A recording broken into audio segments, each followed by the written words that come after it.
केंद्र सरकार द्वारा लागू किए गए 4 नए श्रम कानूनों के विरोध में गुरुवार को संयुक्त मोर्चा समर्थकों ने राको मयू के महामंत्री ए.के. झा के नेतृत्व में लोधना क्षेत्रीय कार्यालय गेट पर जोरदार प्रदर्शन किया।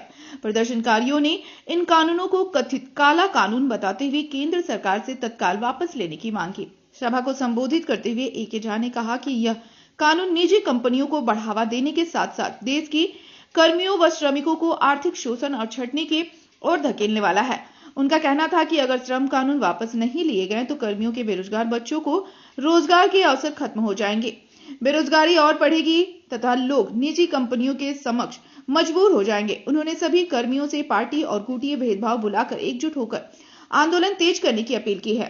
प्रदर्शन में राको मयू के महीप सिंह, शैलेंद्र सिंह, सुनील राय, तेजा बेलदार, BCKU के सुरेश गुप्ता, धर्मेंद्र राय, सलाउद्दीन अंसारी समेत कई संगठनों, जनता मजदूर संघ, KIMP, एटक और राष्ट्रीय जनता कामगार संघ के प्रतिनिधि व नेता बड़ी संख्या में मौजूद रहे। मांग को लेकर क्षेत्रीय कार्यालय के गेट पर संयुक्त मोर्चा का प्रदर्शन हो रहा है। केंद्र सरकार के द्वारा जो 4 लेबर कोड लाया गया है, जिसमें कि मजदूर विरोधी कानून है, जिसमें मूल रूप से पूंजीपतियों को बढ़ावा देने और श्रमिकों के हक को छीनने की बात है।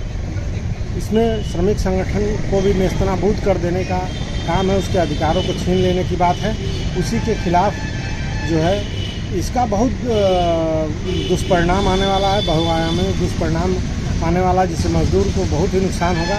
इसी के विरुद्ध में यहाँ एक प्रदर्शन था और मजदूरों के बीच मजदूरों को जागृत करने का काम श्रमिक संगठन कर रहे हैं और आगे की लड़ाई की तैयारी कर रहे हैं। अपना परिचय दे दो। मृणाल कांत सिंह, क्षेत्रीय सचिव, जनता मजदूर संघ, बच्चा ग्रुप।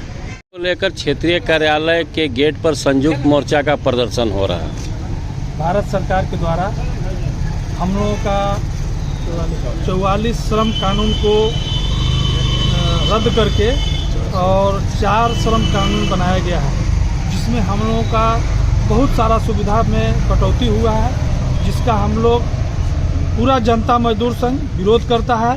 और हम लोग जिस तरह का आंदोलन होगा और उस तरह का आंदोलन में हम लोग जैसा जैसा केंद्रीय कार्यालय से हम लोग को आदेश होगा उस तरह से हम लोग बढ़ चढ़ के हिस्सा लेंगे और इस आंदोलन को सफल बनाएंगे। अपना परिचय दे। अनिल कुमार सिंह, क्षेत्रीय सचिव, जनता मजदूर संघ, लोधना क्षेत्र। सरकार ने 21 तारीख को नोटिफाई किया, उसके खिलाफ में तुरंत बाद से इस देश में मजदूर आंदोलन शुरू कर दिए। 27 तारीख को हम लोग धनबाद में सभी ट्रेड यूनियन बैठे थे और हम लोग तय किए कि हम लोग लगातार प्रतिदिन किसी न किसी यूनिट में विरोध कार्यक्रम करेंगे। उसी के तहत ये कार्यक्रम है। हमारा सरकार से मांग है कि लेबर कोड को वापस ले, नहीं तो आने वाला दिन में बहुत बड़ा आंदोलन होगा। सर, अपना परिचय। Manas Kumar Chatterjee, joint general secretary, BCKU C2।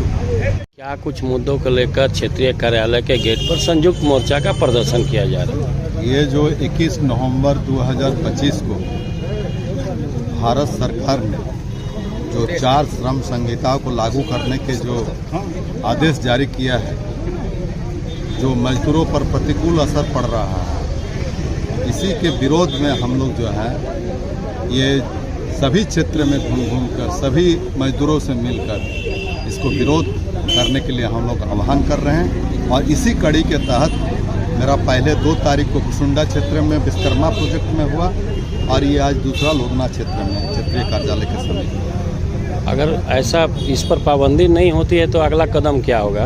अगला कदम आज जो है, कल जो है दिल्ली में जो हमारे राष्ट्रीय नेतागण है, सभी सेंट्रल ट्रेड यूनियन के और इंडिपेंडेंट फेडरेशन का जो है 10 श्रम संगठन का कल। सर बताएं क्या कुछ। वर्तमान बीजेपी गवर्नमेंट ने इस काले कानून को 5 वर्ष पहले ही पास किया था, लेकिन उनकी हिमाकत नहीं थी कि वो इस काले कानून को लागू कर सके।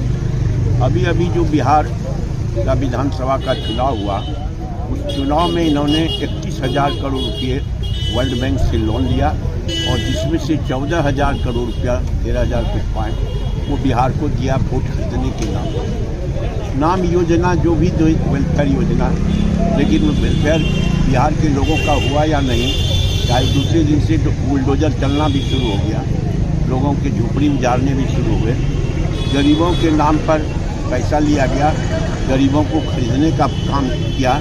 वोट चोरी जो नारा है हमारे नेता का, वोट चोर जल्दी छोड़, और जो उसके चुनाव आयोग के लोग लगे हुए हैं। उसके बाद IMF ने उस लोन के एवज में इनको कहा कि आप इस कानून को लागू करो, और इन्होंने उनके चूँकि 255 लाख करोड़ रुपया भारत सरकार लोन ले चुकी है, और उसको काले कानून को इसने लगाया, जारी किया। ये 2-3 महीने प्रयोग करने में इनको लगेगा, प्रोसेस पूरा करने में। मार्च अप्रैल तक इनको ये कानून ज़बरदस्ती लागू करने का काम करेगा।